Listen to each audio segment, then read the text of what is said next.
မင်္ဂလာပါရှင်ကျမတို့ဒနုပြူမျိုးနယ်ကျေးလက်ဒေသဖွံ့ဖြိုးတိုးတက်ရေးဦးစီးဌာနမှ2026-2029ဘဏ္ဍာရေးနှစ်တွင်ရတရာစီမံချက်ဖြင့်ကျေးရွာဖွံ့ဖြိုးတိုးတက်ရေးလုပ်ငန်းနှစ်ခုအားအကောင့်ထဲပေါ်ဆောင်ရွက်ခဲ့ပါတယ်ရှင်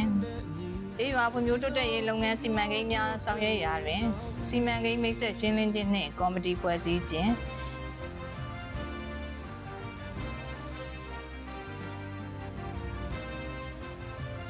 VIP တင်နန်းဖွင့်လှစ်ခြင်းတင်နန်းသားများမှကျေးရွာကော်မတီဝင်များနှင့်ပူးပေါင်း၍စီမံချက်များရေးဆွဲပေါ်ထုတ်ခြင်း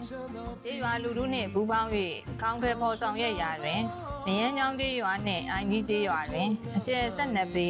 အရှည်304ပေကွန်ကရစ်လမ်း2လမ်းအားဆောင်ရွက်ခဲ့ပါတယ်ရှင်သမားရဲ့အတိအပွင့်ဘဝများတို့တဲ့ခြေလက်ပြည်သူတွေ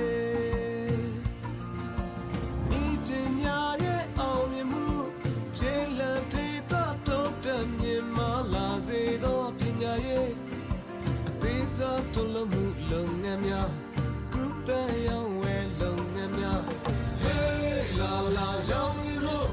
ချစ်ခင်စွာဒီဆဆိုရွာမမျိုးတို့လမ်းတစ်ခါအတွေ့တွေဖြစ်ထွန်းခဲ့ပြီမို့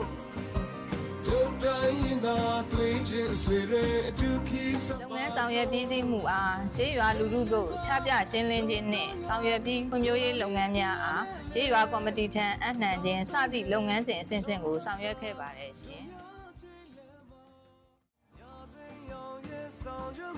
ထို့ပြင်အလုပ်ကိုင်းခွင်လန်းနှင့်မိသားစုဝင်ငွေတိုးပွားလာစေခြင်းနှင့်ကျေးလက်ဒေသစည်ရမှုနှုန်းကိုလျှော့ချနိုင်ရန်အတွက်ညာစိမ်းအောင်စီမံကိန်းကိုညောင်ချောင်းကျေးရွာအုပ်စုတလိုင်းစုကျေးရွာတွင်စိုက်ပျိုးရေးလုပ်ငန်းဖြင့်54ဦး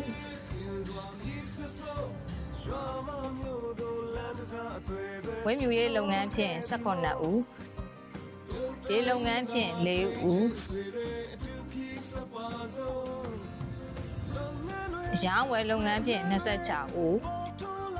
အသက်မွေးဝမ်းကျောင်းလုပ်ငန်းဖြင့်2ဦးစုစုပေါင်း103ဦးအားအရင်မပြောက်မဒီရန်မုံငွေကျပ်300ဖြင့်အကောင့်ထဲပေါ်ဆောင်ရွက်ခဲ့ပါသည်ရှင်